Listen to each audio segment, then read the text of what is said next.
Diane, I'm listening to a podcast, Black Lodge Trivia Night. I've never heard so many game aspirations in my life. Because Eastern time zone is the only time zone that matters. I don't know. I was told today by our friend Bill, who's on our Discord, that Mountain Time is the best time for sports watching. You know what? Just to fact check, which Discord is he on? Oh, that's History on the Table. And, Jesus Christ. He said it on History on the Table, but he's on Black Lodge Trivia Night. Yes, he is. But he did say it on the other. Yeah, the side chick. But yeah, welcome to Black Lodge Trivia Night. I'm Art, and Matt, how are you doing? I'm doing well, Art. How are you? I'm doing okay. Obviously, we're down to Patrick, and not to perform a HIPAA violation of any kind. We hope he's doing better. And as I've said to Matt offline, he's kind of crowding my space, but it's neither here nor there. Tonight, we're going to do something we've done a million times before, but we're going to do something a little different, which is we're going to do a damn fine coffee nights. This one's going to be a little saucy. But before we do that, we've got one bit of business to take care of. Matt, are you ready for tonight's trivia? I am. Okay. So in the Team Edward, Team Cullen framework, I probably would say that I'm Team Frost more than Team Lynch when it comes to Twin Peaks. So I'm going to choose a question that focuses a little bit more on Mr. Frost. Okay, interesting.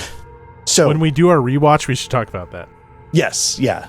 I would love to be. Yes, we'll save it. Yeah. So while not his first writing credit, what 80s seminal groundbreaking police procedural put Mark Frost on the Hollywood writing map? That'd be NYPD Blue. Let me know if that's your final answer. Final answer? No, the correct answer is Hill Street Blues. Okay. NYPD Blue was 90s, wasn't it? I don't think it... Yes, NYPD Blue was 90s and is absolutely in the DNA of Hill Street Blues. Hill Street Blues, my understanding, it was one of my dad's favorite shows. My dad was in law enforcement in a way. And he liked it because he thought it was one of the first cop shows on television that was pretty, real. You know, it wasn't like Just the Facts, Ma'am, or it wasn't like, it was just like, and, it was probably still 80s television. But yeah, Mark Frost wrote, I think, almost 50 episodes, or has writing credits on almost 50 episodes of Hill Street Blues. And it was his first sort of serious, prolonged writing gig. So nice. Yeah. Like it. Yeah. So, and I feel like you can stream it now. I've always meant to go back and watch more of it, and I just haven't done it.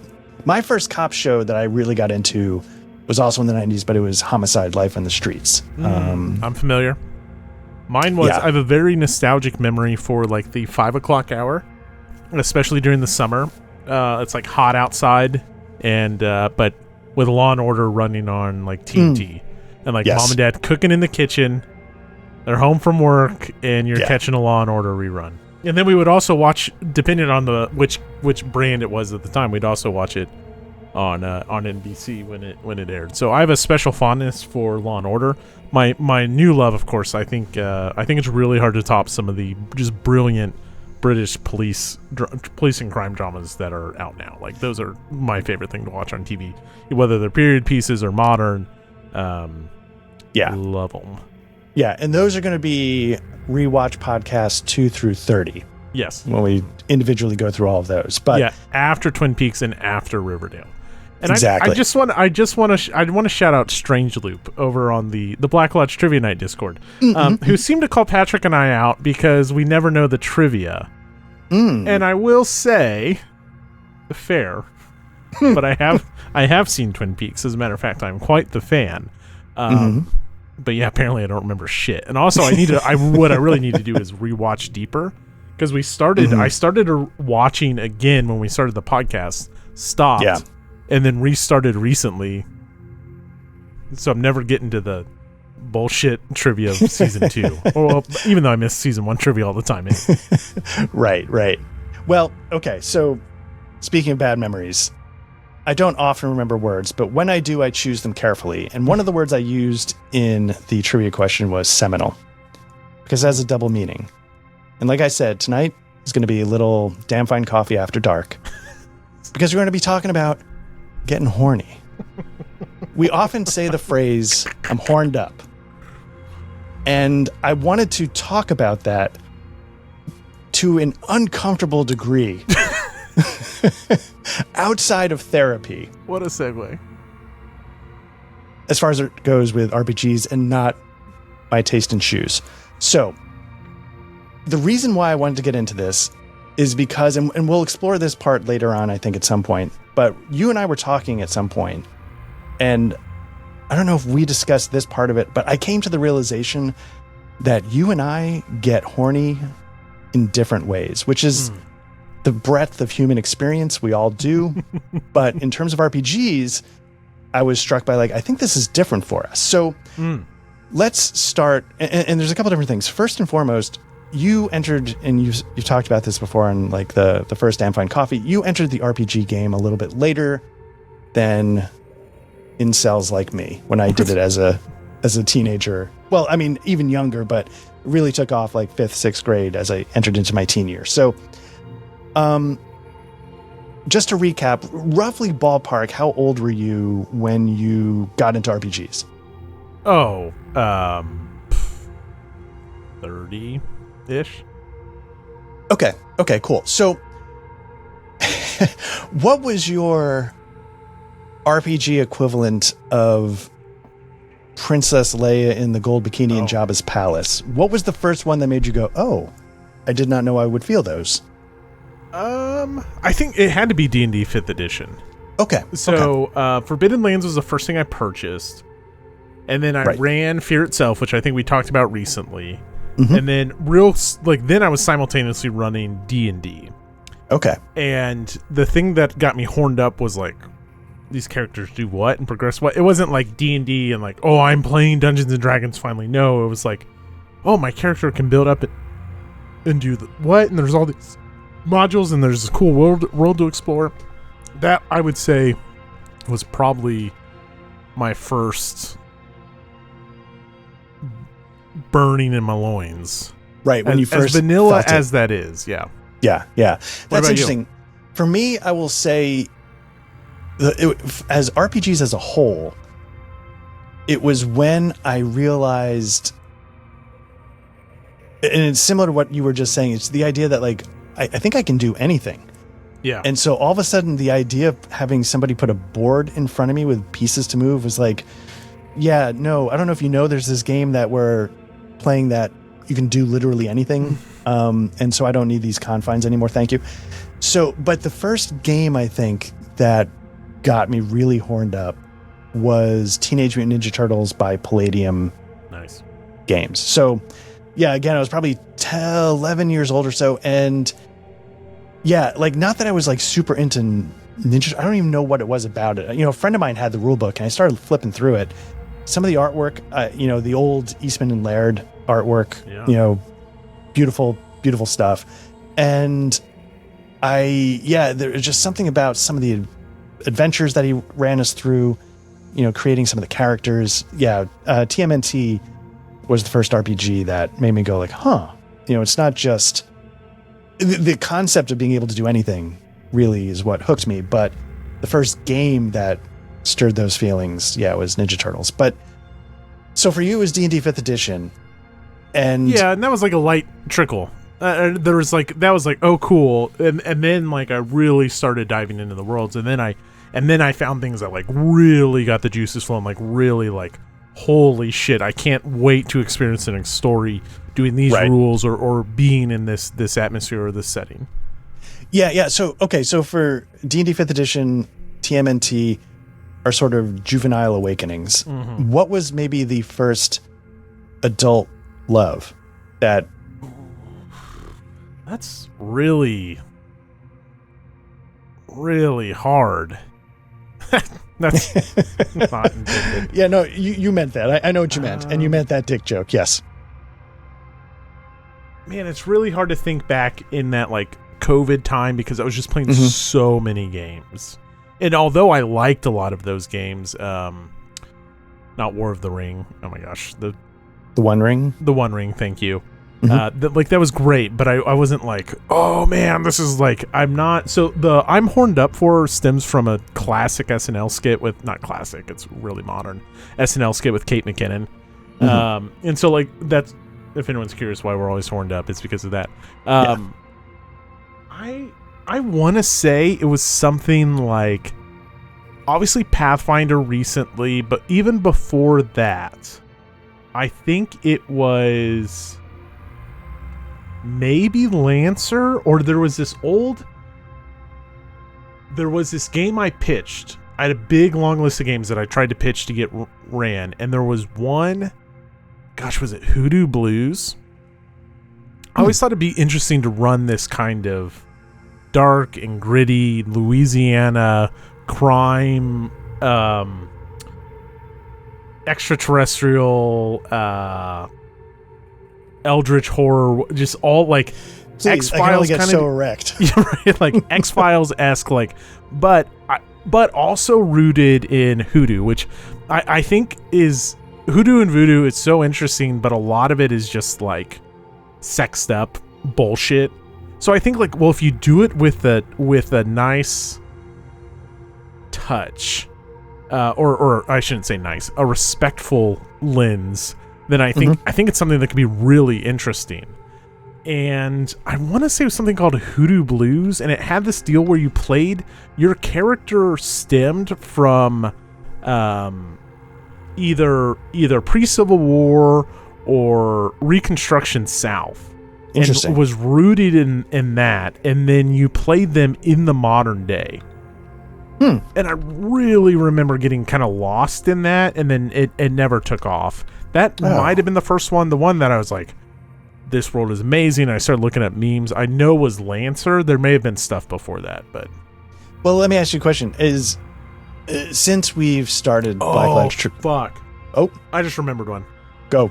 I really, really, really wanted to run... oh my god. I want to say the name is. That's not what it is. I have to look it up because The Prisoner. Oh, like the old TV show, kind of? Yeah. I nice. Really, and there was an RPG on it, and it was more, that's where I got more in the setting, like, oh, what would a prisoner RPG look like? And less, because like there was GURP supplements, before Lancer, before Hoodoo Blues, Degenesis, it was Degenesis. Sorry, I know I'm all over the place, but I have to I found the list, so I'm looking. Yeah, because I got Degenesis, and then, well, I don't know. It doesn't really matter. Those are whatever. Maybe Hoodoo Blues got posted on that list first, and then Degenesis cut in line. I don't know. Well, so since we've started Black Lodge Trivia Night with the premise that, if you want to run it, you can. Have you sort of tried to backtrack the Hoodoo Blues and see if it's still around or anything like that? No, I mean, it's still around. Okay. It's just, I also tend to have like very short lifespan on interest. It's just who I am. Okay. Right? Like, I'll go full bore on something. And so, of course, at the time, I was like really into that. Like, I'll get really into Cthulhu stuff. I'll really, get into this or that. Like, Delta Green. I mean, how many times have I got horned up on Delta Green? And it's the deal for me is, and we have to talk about like where you went next. So don't forget that. The deal for me is, when I get horned up, I tend to get lost in like the possibilities. And I have these big, grand ideas of what these games can do and the memories that they'll make and the stories that they'll tell. Outside of, I would say, Pathfinder, most of it doesn't come down to mechanics. Now, like, Hoodoo Blues wasn't the mechanics, it was just the idea of both you have this historical setting element to your game and this contemporary setting, which isn't really mechanical, but it's just in the rules of the game. Most of the time it's like, oh my god, in Lancer I can tell this particular mecha anime story, and like each of these different factions have their own kind of personality to them where you can make memes about them, and that's really cool. And Degenesis, I mean, the world of Degenesis, I still don't think I've seen anything quite like it. Symbarome gets close to it, but it's not near as flushed out, right? And so it's just this like, oh my gosh, we can go explore France, and it's basically like Last of Us. And then I just get attached to that, and I start thinking of these stories like Delta Green having this. Oh man, the things I want to do with Delta Green, that's still there, whether it's Fall Delta Green or Delta Green. It's the idea of trying to capture a Twin Peaks story while also doing, something modern and having flashbacks. And that's when I get horned up. And yeah, sometimes it's like, oh, I can level up and I'll learn this spell, and that's really cool, and I get to look forward to that. But no, it's more like, this is what we're going to experience, and I've never experienced anything like that before, and so I'm going like full bore into it.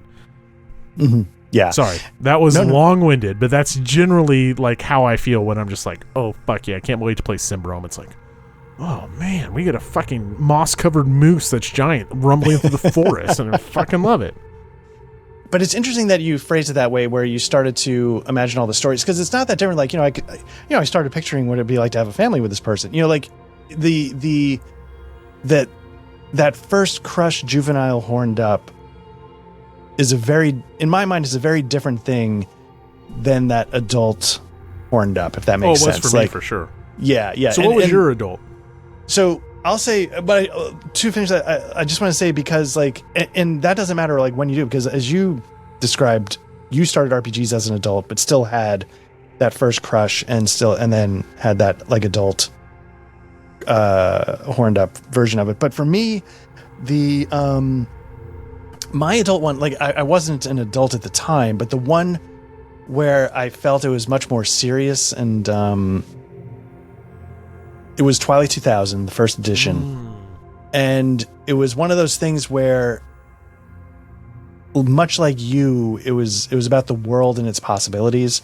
Yeah. And you could sort of, the whole way we played it was, pick a point on the map and go. It was, we played hex crawls without hex crawling, and it was just about being in this world and barely getting by and hanging in there and having these tactical engagements, which were off the charts fun. Even if the rules in the first edition might have been a little wonky sometimes, or maybe not the smoothest, it was just a really good time, and it was easy for us to just spend all of our RPG time in that world. And it's, what came first there, the game or the horn? The game, because I didn't know about a lot of RPGs. It was Sure. one friend in particular that sort of, onboarded me and my brother, and he had TMNT, and then we grabbed it because he was interested.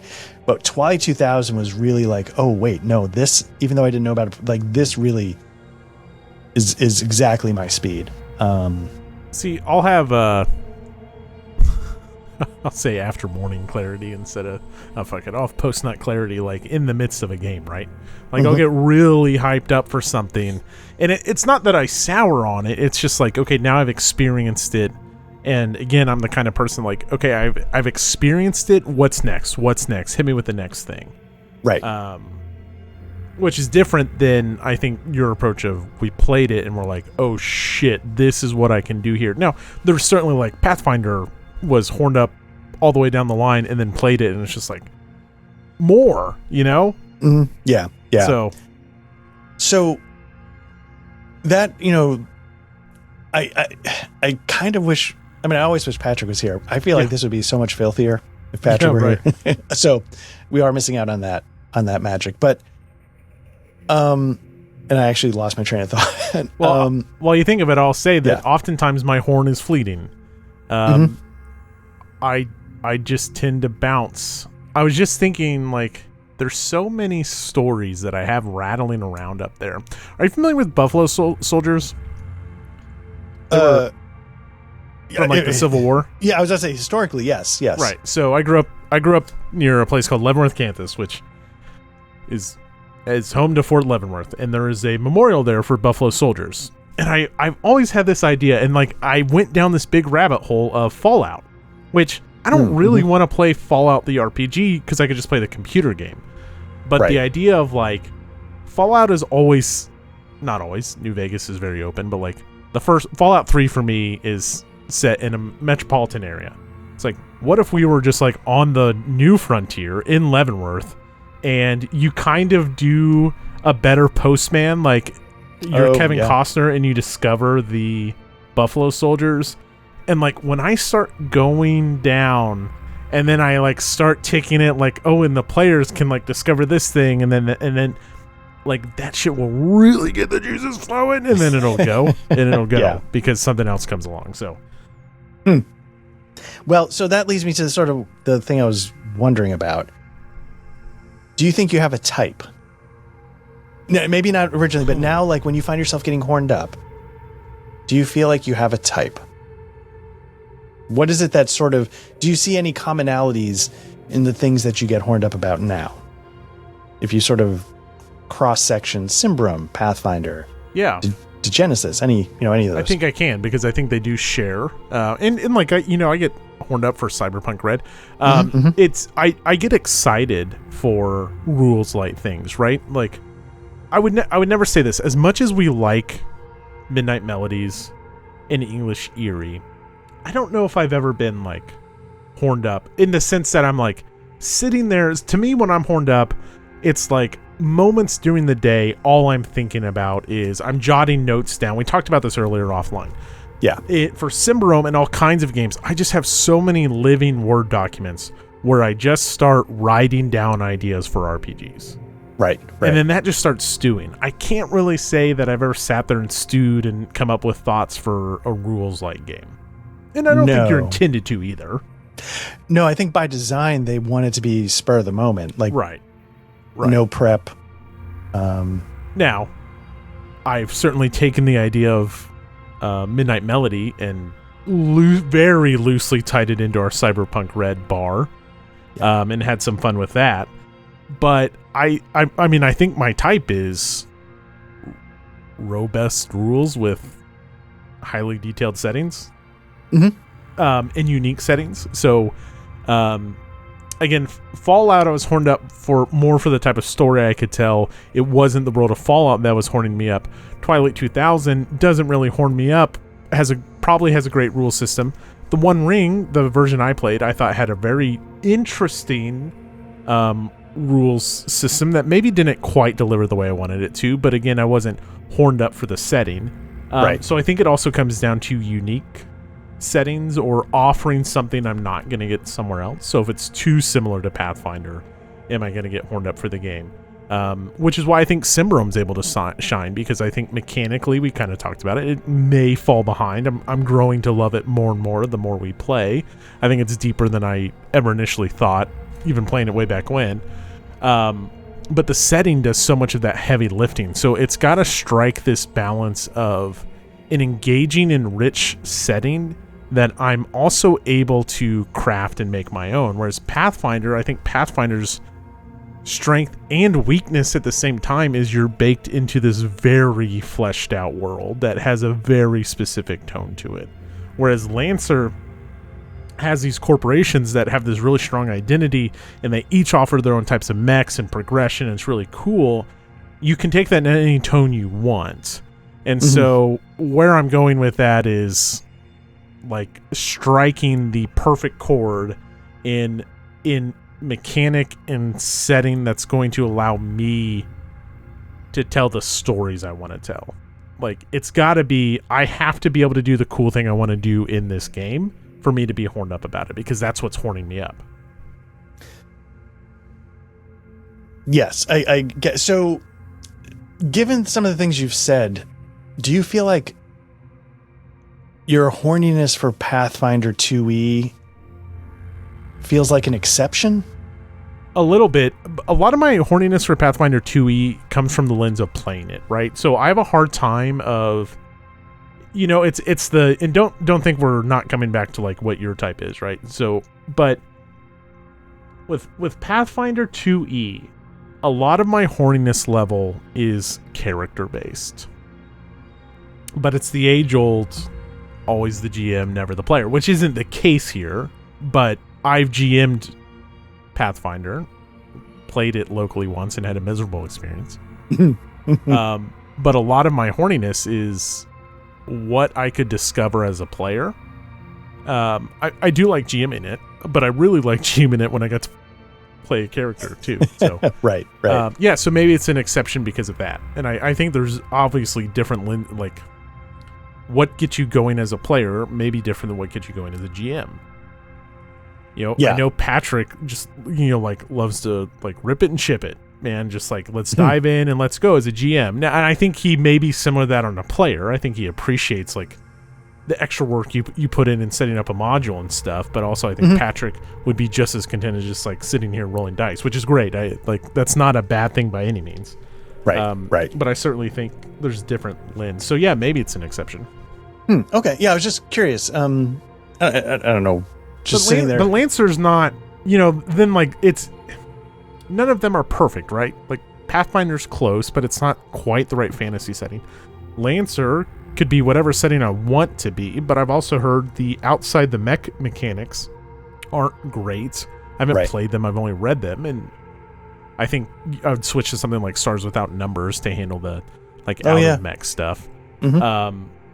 But again, it's seeing what does the game present and what does it invoke inside me. And Pathfinder invokes this very detailed, very rewarding, and also structured character creation and development. And rich progression. Your character is going to develop a lot of skills and abilities. And so that's what that game is invoking in me. My kineticist can do this at level 5. Holy shit, right? I can be the paladin from Diablo that has a hammer swinging around him. I've made that character because it's so. I mean, obviously it's not the same as Diablo, but you get the point. Yeah. Okay, what's your type? So my type tends to be grounded worlds. I could see that. Yeah, and I know that's just human Fightor as my crush, but you were in my sci-fi RPG that used Savage Worlds, but the world, the setting was very much trying to be there's never going to be aliens. It was going to be a grounded take, and it only took place within our solar system. So it was, again, we're not going to be space jumping the black holes to the quadrisecond section. It was just going to be, you guys were in a ship in our solar system trucking around, and it was sort of grounded. And another thing that I think tends to be my type is, I don't mean this the way it's going to come across, but lower stakes. I don't want the adventure to be, and that is why the Earth is going to explode if you don't succeed. I think the stakes, and that's a problem I have with a lot of computer role-playing games, is that the story always is the world's going to fracture in half if this mystical force isn't contained in the gem. And I'm sometimes it doesn't need to be that every time. So not that, and the reason why I said I didn't want it to sound the way it was going to come across is because I don't want to belittle the stakes that aren't apocalyptic. So I think, because and this is why I don't gel with certain settings, specifically Traveler, is because the setting is so vast, and it's tricky because some people flip that on its head and say well, the beauty of such a vast setting is that you can pick any little corner of it and just have a go in that little slice. But in my mind, then you don't need 99.9% of the setting, right?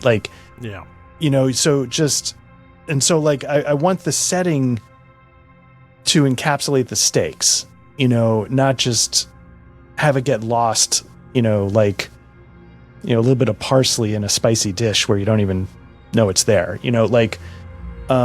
so grounded, stakes that feel measured, appropriate, but still gripping, and probably a little bit on the, to sound cliche, a little bit on the darker side. Yeah. I would agree with the darker side as well. I know we play stuff pretty silly, obviously. Yeah. But yeah. But playing it, I feel like we've demonstrated this. Like playing it silly doesn't, I don't think it's changing what's actually there, right? Like, it's like the story is still, yeah. Like, like English Eerie, one of the sessions ended with somebody driving a car through a wall. Mm-hmm. But, that it was, and we were having a great time. We were laughing and, but the story itself was still grounded. Yeah. And it was still, a little somber, a little sincere, I think. And yeah, so my types tend to be that. And it can be like in any, and this might be a problem going forward with Black Lodge Trivia Night, is when you start to like, there's a sameness to everything Art runs, whether it's sci-fi or cyberpunk or British espionage. Like, I feel like the same vibe might come across. But that's because I have a type. But that's always been the purpose of the show, is to allow the GM to run their type. Right. So I don't think that would ever be a problem. Right. But, and, tastes change. Like maybe my type evolves. I assume it would, because that's how everything changes. Sure. But sort of what you were describing though, with Pathfinder, and you're describing it as an exception, and your level 5 kineticist. This is where we get to the point where things, and I think we talked about this offline, the difference that I started to think about between at least some part of how we get horny for something. And that is, I don't get horny as a player. Like the idea of playing something never gets me horny. Wow. It's only the running of it. And what you were described, with Pathfinder, I think with Symbaroum to some degree, I feel like there's, it's sort of like at least one of the inside jokes among the three of us is, how is Matt going to get us to run, Pathfinder or, right. And so I wanted to, and that's sort of what made me want to chat about this tonight, was when I realized, like, we might get horny differently. Mm-hmm. Do you, when you read a rule book, when you start thinking about, when you start falling in love, like, how much time do you spend reading the character creation part of a new rule book? Way more than I do the GM advice. Like, I very rarely read the GM advice, right? Like, I read enough to read it when I need it. Like, for example, Symbaroum, pitched battle, or base building. Those are things I certainly want to incorporate, right, as we play. And so I've looked at those things to get an understanding of them, of course. But like crafting an adventure, maybe it would benefit me to read that stuff, someone might say. But no, most of it, almost always, it's the character creation stuff, because that's what helps. Now, but then if you take something like Delta Green, where you have a detailed character sheet, but character creation in Delta Green isn't thrilling. Where I read most in things like that is lore, because the structure, the Delta Green entity lore is so fascinating that no one should ever read if you ever intend on being a player. Right. And so all of my horniness is coming in that player-facing stuff generally, and that's when I'm able to envision myself like, this is the type of character I could build in Symbaroum, and you have this concept of a shadow and corruption and all of that stuff. So yeah, a lot of the time it is that. I mean, obviously I read like the base mechanics, lore where applicable, things like that. But yeah, no, I do a lot of daydreaming there. Yeah.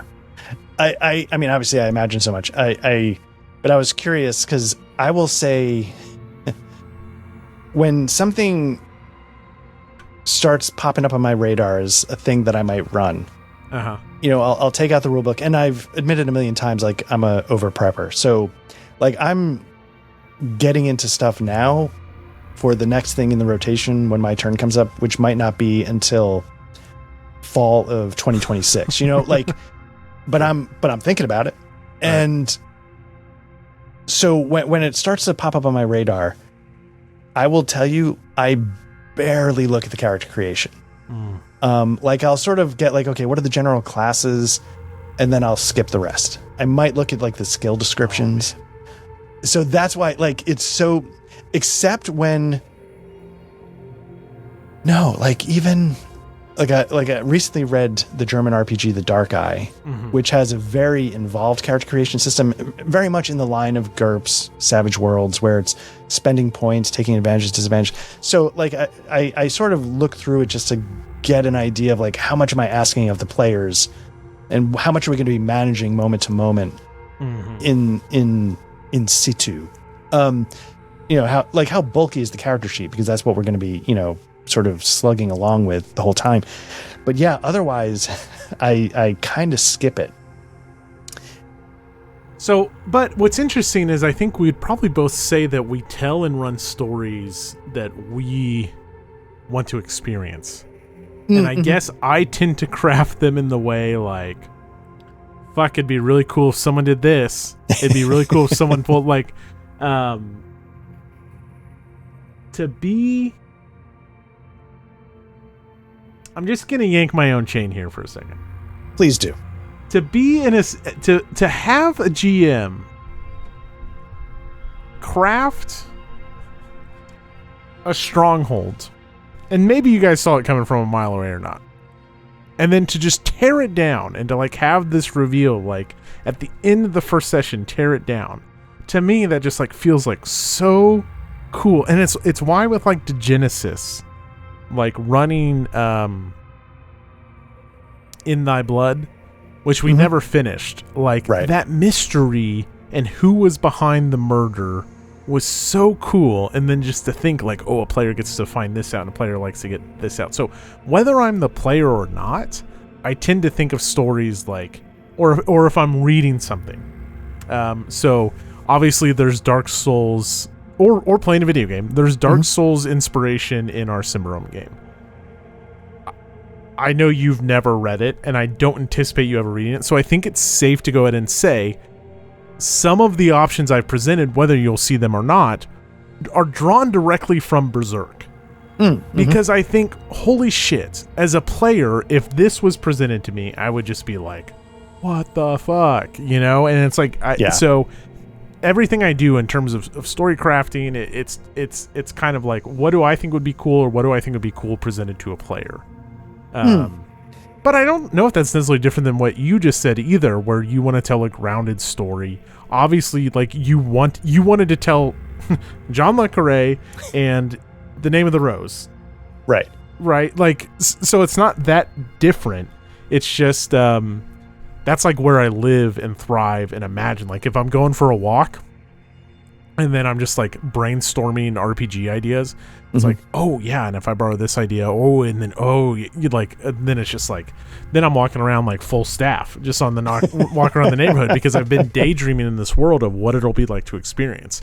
Yeah. Mechanically, how we get there may not ever be perfect. There's shit I know I'm probably getting wrong in Cimarron. To me, and players and GMs will be different about that. I mean, there will be people who are sticklers for rules and want to play the game exactly as written.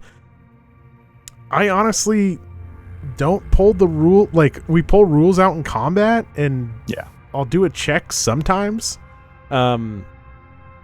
Anyways. Yeah, it's interesting what you just described, because I do think at the end of the day, we're basically on the same page, is that, we want to tell a story that is fun for the player to experience. Right. And it's just... And fun for us to tell. Like, yes. Right. I mean, that's like a big part of it. This whole, like... Pathfinder's not a good example because that was a pre-written scenario. But my Outer Banks game, right? Like, that was just like, fuck, it'd be really cool to do a treasure, like a kind of mystical treasure hunt based off this really shitty Netflix show. And just fucking see what sticks, Yeah. So now I don't know if this was said on one of our recordings, or I know it's definitely something that you once said to Patrick, Patrick half jokingly said, "So when are you going to run us back through to Genesis?"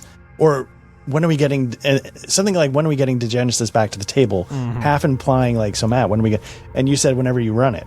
Mm-hmm. So describe going back to how you're just talking about the In Thy Blood and this cool mystery. In this particular case, it sounded like you wanted to experience it as a player, and maybe not as a GM. And I was kind of curious.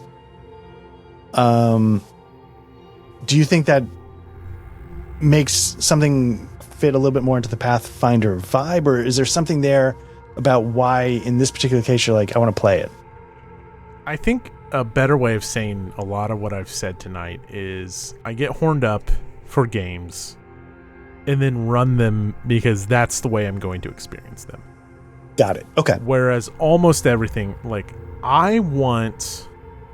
But I'm not going to ask because, again, the whole point is I legitimately like GMing, right? Mm-hmm. Like, I love GMing Symbarome and Pathfinder and Degenesis. Degenesis was just such a load. I just feel like I was never doing enough prep because it just, like, I feel like that setting just demanded so much of you because it was so well crafted.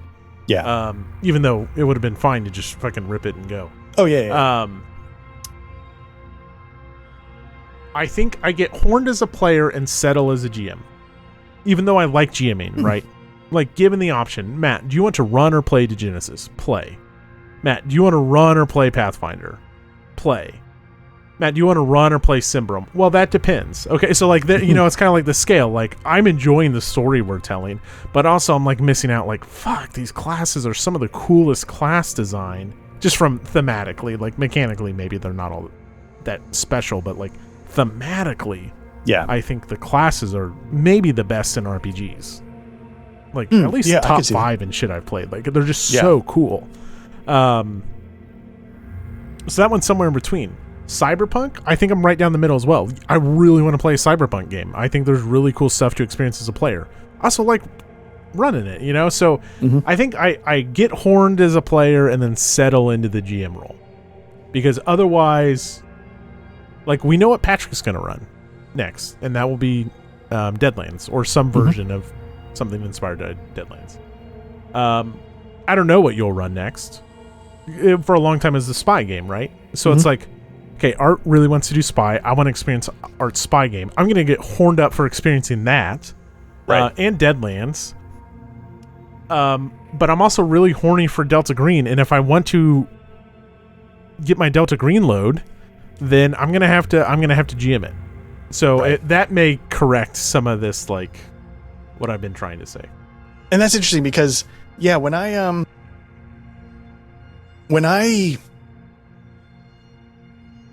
get horny,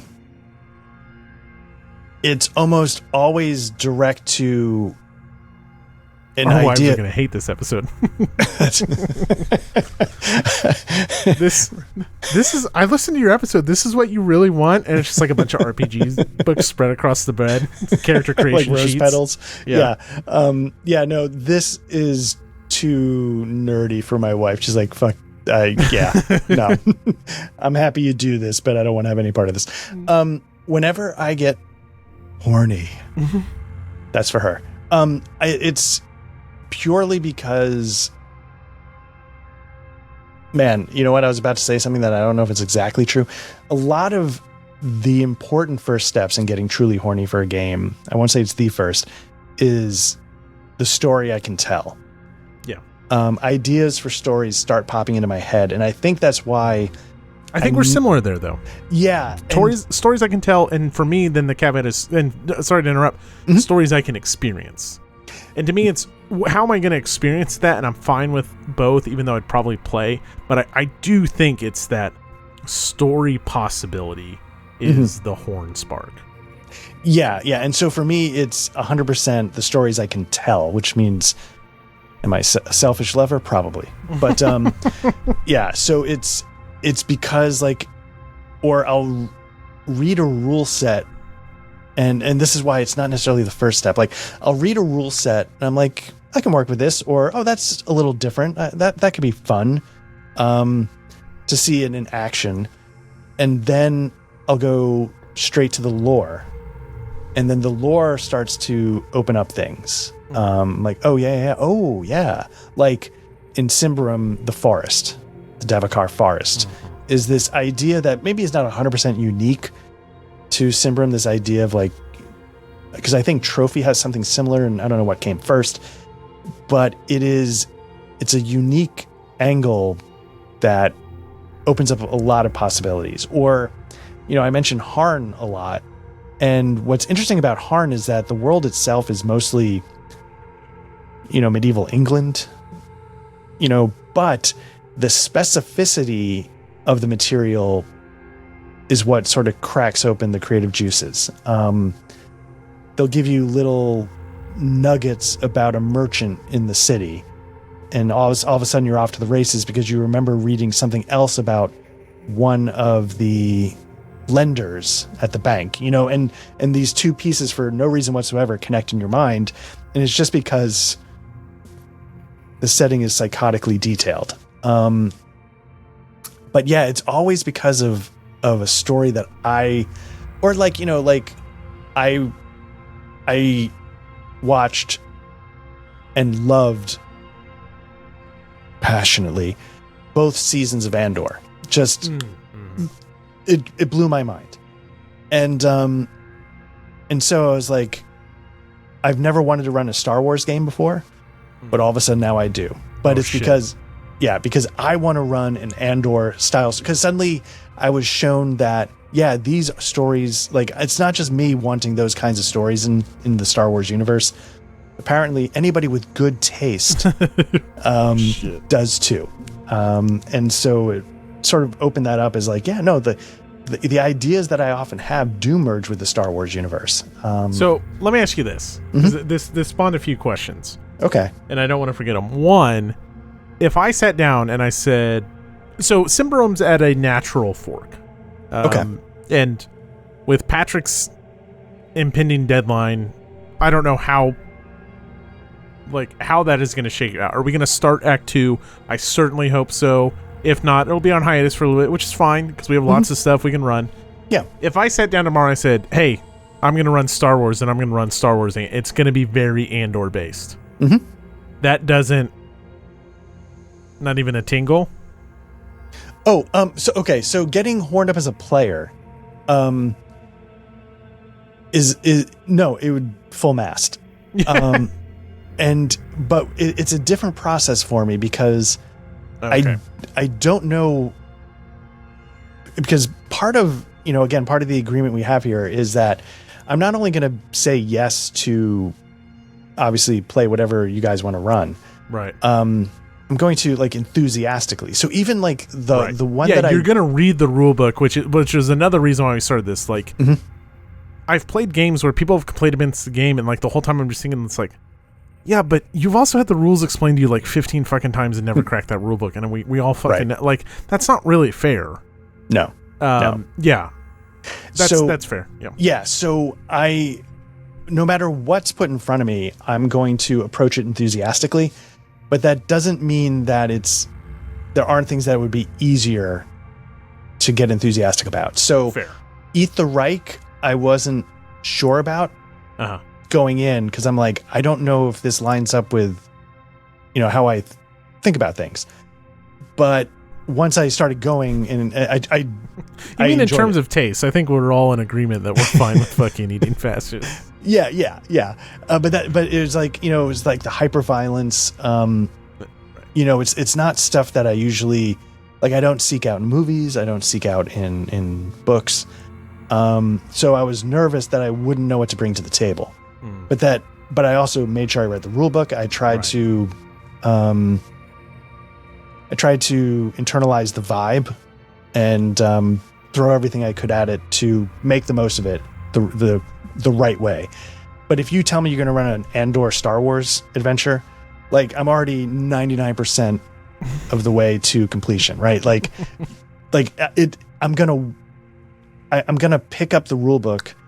I'm going to dive in head first, and I'm going to, and this actually might be a problem, but I'm going to have something in mind. Oh, this is going to be awesome. Because then the reason why it might be a problem is because then somebody might throw something different. Like, oh, that didn't line up exactly with my preconceived notions. Yeah. How dare you? This fucking sucks. Did you not watch Andor? Well, actually, on Andor, Matt. Yeah, excuse me. I don't know if you know this. Okay, so it's if you're going into an RPG cold and you're cracking open the book, you're not getting horned up to play it. If you're getting horned, it's your thought process for the story you can tell, but you're very capable of manifesting some level of horn if something's presented to you. So what about like once you're playing and you're in the throes of it and you've been playing for 3 sessions or whatever, do you get horned up for character progression? Like, is that something? Because I love, and I know that's a whole nother topic we can talk about. We don't have to talk about it tonight, but nothing gets me going. I shouldn't talk in absolutes because, one, I will also say, just real quick sidebar, Swords of the Serpentine does nothing from character creation that gets me excited. That is strictly experiencing that world. Yeah. Player, GM, doesn't fucking matter. I think it's one of the coolest fantasy cities ever crafted, and it's a cool setting where like ghosts are in play, and it's so rad. Yeah. That is like an exception to my like, this is how I see myself. It's still very much like, this city fucking rocks, and we can do all this cool shit here. Sidebar over. Yeah. But nothing gets me going like quite like great character progression, because like again, it gets to that story like, oh, I see myself, and like now I'm raising the dead as a necromancer, and my shadow has been corrupted, and like I that with the right kind of thing in place. It's one of the things I don't like about Savage Lands that much. I never see my character progressing or getting to the point of doing the things I want them to be able to do. I've talked about the Wichita Witch before. Like, I want her to be able to cast witch spells, not just have one cool ability. Yeah. So to that effect, do I get... No, not particularly. And I've said this before, I know to you guys. I don't know if it was in Discord. I don't know if I've said it. The thing I really get hooked on is I just want to know what happens next. Yeah. So that's partly why when I'm not the one running it, it's pretty easy for me to get horned up, just because whatever's going on, I want to know what happens next. And so I for me, do a better job about that.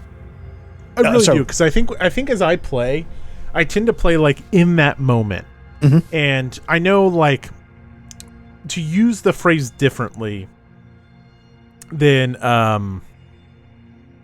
the mystery game we just played that you ran. Play to find out. Not mechanically, like I should be playing more to find out instead of exactly like I think there's a time and place for it, but like, oh, what funny barb can I throw in here? What silly thing can I do? What is like, I tend to lean more towards like what would my character do in this reaction? Like, what am I going to say here? Which is important. I think you need to be thinking about that as a player. But sometimes I get lost in that and don't tend to think what I've soured so much on Scritch Scratch. If I just would have truly had the mindset of what's going to happen next. But even when I tried to dig deep in that one, it's just like, this story blows and I don't care what happens next. Right. No matter how we try and reframe Scritch Scratch. No. It sucks ass. So I didn't mean to interrupt, but I do think that's something like I should try to work on more, because I think it just leads to more like you're bought into the story and you're bought into the mystery. And the way you do that is you help the GM push the story along and then know that you're going to be rewarded with a really good story. Right. And hopefully, oh God, the pressure, like hopefully I don't drop the ball when I'm running stuff, but yeah, but that's what makes it easy for me to get horned up when it's my turn to be a player, is that, and it's something we talked about before, like when you know somebody's horned up to run something, you want to experience what that is, right? So I know Patrick loves Deadlands. And so the idea of him running it is easy for me to get on board with, because, it doesn't matter what tools I have to do that. That's the character progression, the character creation. I trust that he picked Deadlands as a setting or a system for a reason, and I'm going to go all, or like with Pathfinder 2e Menace Under Otari, like, I don't think Menace Under Otari was your dream scenario to run. No. But I knew you were super horny for Pathfinder. And so I was like, I'm going to engage with Pathfinder as much as I can when it hits the table, because I know there are reasons why Matt picked it. It's a really good outlook on life. Yeah. Hey, I'm just...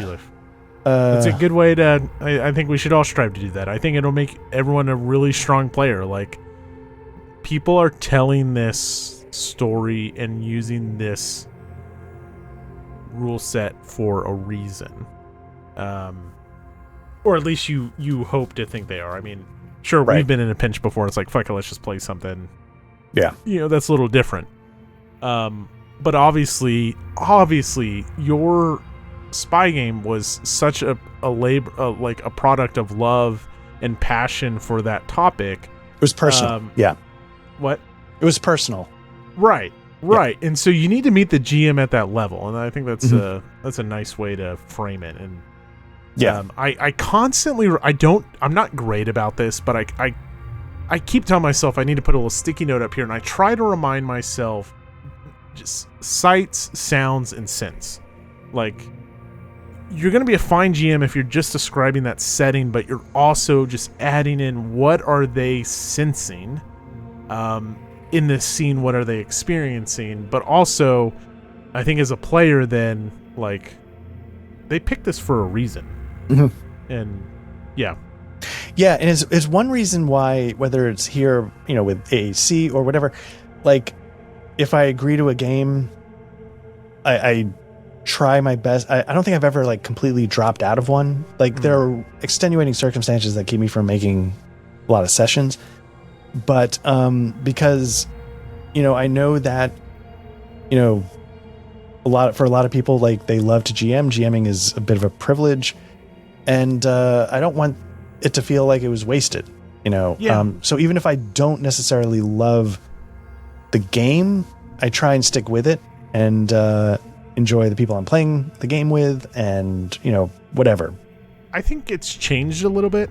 When I was running like 5 or 6 things, it was just because gotta catch them all. I want to experience it all. I gotta see it all. And some of them were passionate. Just think it's funny to say passionate when we're talking about Horny. Like, OBX was more passionate than I tried to do like a rules light Hellboy thing, which was fun and silly. And Hellboy is a passion project of mine that I still want to do at some point, but it wasn't the Hellboy game I wanted to run. But a lot of times it's also just like, fuck it, let's run it just so I can say I played this game and see what it's about. The nice thing now with what I think our structure is, outside of those rules light things, I know when I'm finally running a game like Symbarome, that's it for a while. I'm not just running it to experience it. Right. Which is sometimes hard for me to keep in check. It would be nice to get really horned up about Star Trek. But a lot of the interest in Star Trek was just like to play it and experience it. That's really cool. But that's not the case here. It can't be, because I'm only running one thing. Right. And I think what I saw is, again, we've talked about our structure, but for some reason this is the first time you're hearing it. The idea here is that we have our rotation. Somebody's up, they get to run whatever it is they want to run, and the other two say, hell yeah. And one of the things I think will help with our sort of structure behind that is, like, I don't think we're going to have a board GM. Like, I've been in games over the course of my life where it seems like the GM is bored running it. And like I was saying, like, all that stuff, like, GMing is a privilege. I don't want that time to feel wasted for the GM. But if the GM's fucking bored, then, like, nobody needs to be there. Like, you know, like, what are we doing? Because that's going to kill my horniness. Because then I know I'm not experiencing a story that the GM really wants to tell or is really excited. And then, somebody else might have a story that fits those categories. So let them go. Right. And I don't think that's going to happen so much here, because we think about it before it's time to run. Like, you have to have something ready to go. So I feel like you would sort of know beforehand. And to what you've been describing, you have a couple on deck that have you hooked. You've got Delta Green, Sword of the Serpentine. So it's not like you're just like, oh shit, I got to find something that I find interesting. Right. You have stuff. Lancer, And when I do it, we're going to do it for at least a few sessions. We've always talked about, like, we're never going to run anything 20 until we do Kingmaker. We're never going to do anything like 20 sessions in a row, multi-year, whatever. 50 sessions in a row. Right, right. Symbaroum and Pathfinder and the spy game, like, those are longer. But anyways, it's definitely changed my mindset because, like, this is it. This is what I'm going to get for a while.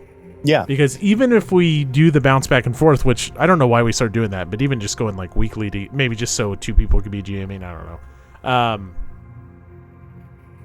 I completely lost my train of thought. Anyways.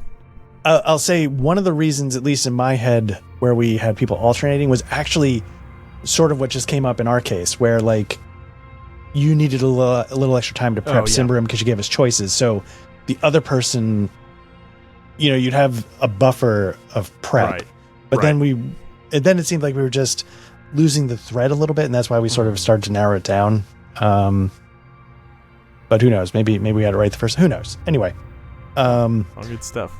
Yeah. So I guess I don't know. Was there more that you like? I had something in particular to start bringing it home, but was there anything that's come up that you want to explore a little bit? Okay, let's bring it home.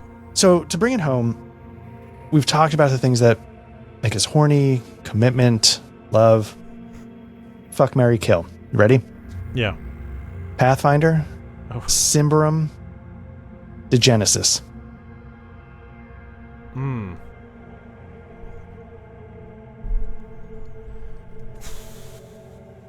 Is it a cop-out to say kill Degenesis because it's dead?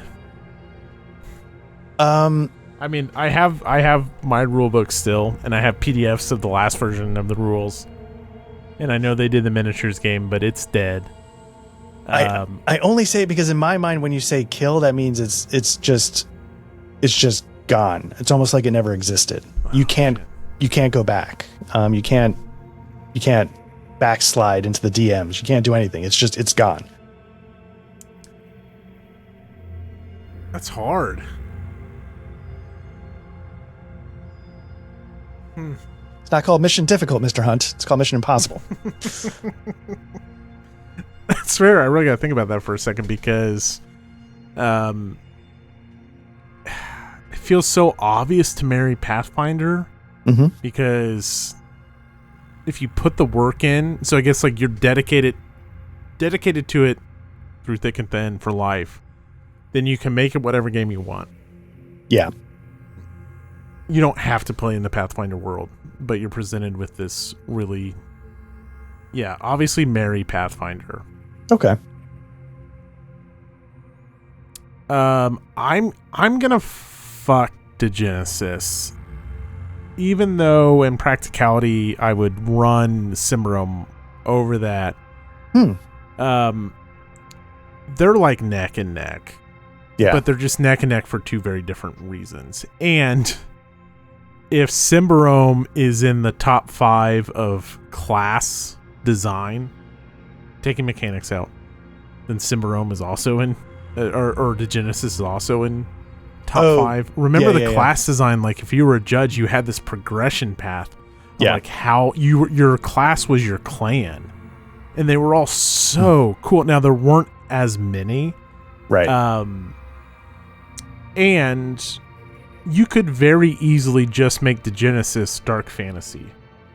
Or play Degenesis. Why not make the fucking pick a forest in Europe, right? And that's Davokar, right? Yeah. So I don't want it to be a comment on Symbaroum, which again I've really grown to appreciate mechanically and already adored it lore and art wise. Yeah. But Degenesis really captured something and was such a labor of love. There was so much passion and cool design behind that project that it's really, Is it different for you? Man. Well, those 3 games, I think I would have. I think I pictured you killing the Genesis. Yeah. I think Pathfinder to me seemed like the obvious marry, and you what you described is sort of why I pictured it, because mechanically you love it, and then just make it whatever you want. You know, right. and the Pathfinder setting is so broad that I feel like just pick an area on the map and it's meant to cover different. And I think I was too hard on the Pathfinder setting tonight. It's just it's it's not the setting, it's the tone of the world that. But there's amazing settings. Tianzia, the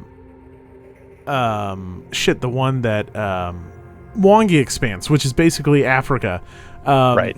Are such cool settings. It's just like the tone is this light fantasy, and when you play the actual modules, it's got this like very silly tone to it. Like, yeah, fuck, give me Mwangi Expanse, but it's fucking dark fantasy, and you know, like, yeah, this unknown jungle region where shit's gonna fuck you up. Oh wait, that's Cimbrom. Anyways, sorry. So I don't want to say like the setting of Pathfinder is, yeah, and the lore is great. It's just too jovial of tone.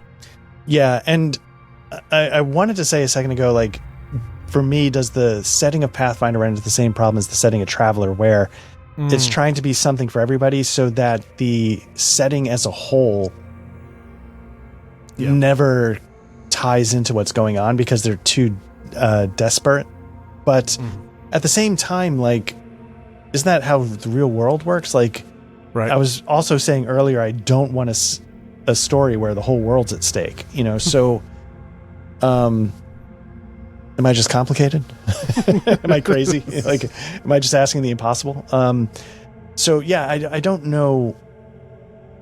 But I do tend to shy away from settings that feel like they want to address any needs you might have. Yeah.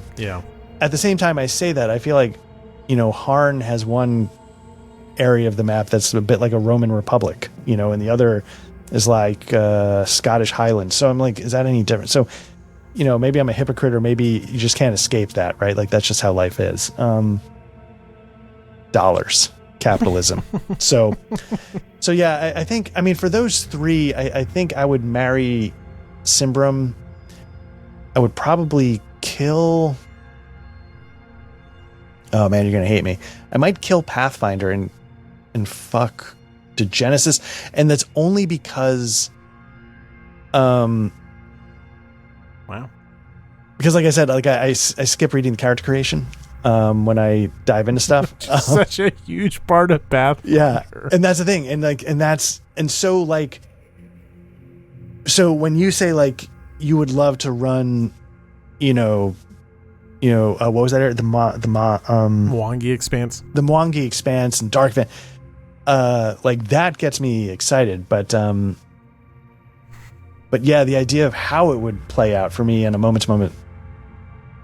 Yeah, and the Genesis, like you said, the setting to that is such a labor of love, and it's such a creative spin on like the post-apocalypse. Yeah.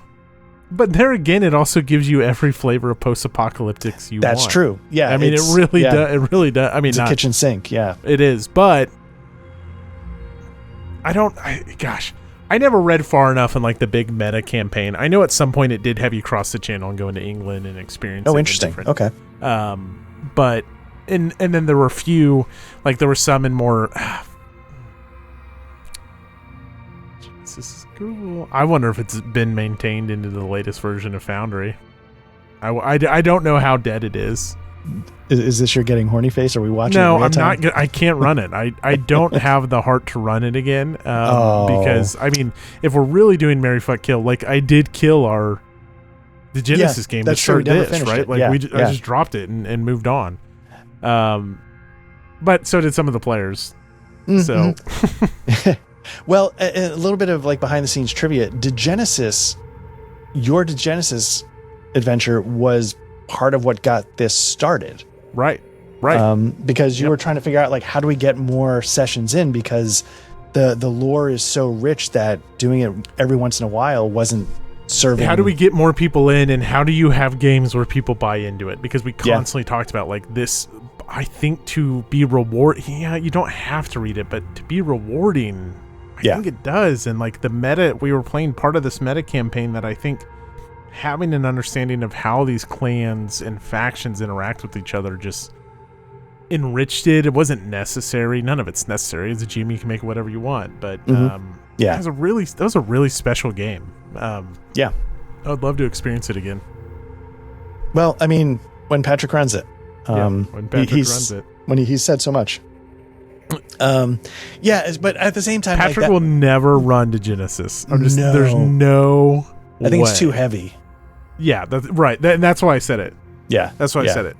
Yeah. I think it takes too much Foundry input. But also those three choices are not, for me, the fuck, marry, kill might be. Well, see, then when I was also thinking, I was like, fuck, what are arts? Because like the difference is like, so I tend to be very infectious with my horn, or maybe I'm not infectious, but like I talk a lot about my horn. Whereas I know your horn is like Frankenstein's monster, or like some fucking mismatched of like 8 games into one into like a homebrew, which is awesome and rewarding, but also it's like, well, I can't really pinpoint exactly what fetish you're focused on here. Like, is it the feet or always the feet? Yeah, it's tricky because there's almost 2. Is it Mithras, Savage Worlds, Hornmaster, or is it the Days Volt setting, the hard sci-fi expanse set? It's more like, which sandbox do I want to kill? Fuck, marry, kill, human fighter, human swashbuckler, or human knight. Oh, you son of a bitch! How am I supposed to choose? I'd rather kill myself and not have to pick one of my darlings. You kill the swashbuckler. You've played swashbuckler twice. I know, but you kill the swashbuckler because it's too fancy. But you've played it twice. Is that you stepping out of your comfort zone? Like, oh, I got to spice it up a little bit? Yeah, exactly. I need to mix it up. I can't just... But in the end of the day, I don't need medium buffalo. Mild is fine. And the swashbuckler is just too fancy. That's like when we go to Minnesota to see family and they have extra mild pace. Not mild, like an extra mild, because fucking ketchup is spicy up there. So, there you go. Black Lodge Trivia Night. If you're watching this, then you found our YouTube channel. Thanks again. Like and subscribe. If you prefer audio versions of stuff like this or our tabletop actual RPG sessions, just search for Black Lodge Trivia Night wherever you get your podcasts. And yeah, otherwise, we got a Discord. Come jump in. You want to talk about RPGs? You want to talk about CRPGs? Regardless, we appreciate everybody who checks this stuff out. We always are happy to interact with people, to have people check this stuff out and get some kind of enjoyment out of it. So thank you. And we'll be back soon, hopefully with some more Simbrum. And it's starting to get into spooky season, so we'll start hopefully figuring some stuff out. Might be, we got some stuff coming when Patrick dips out. So thanks again, and take care. We'll talk to you soon. Bye-bye.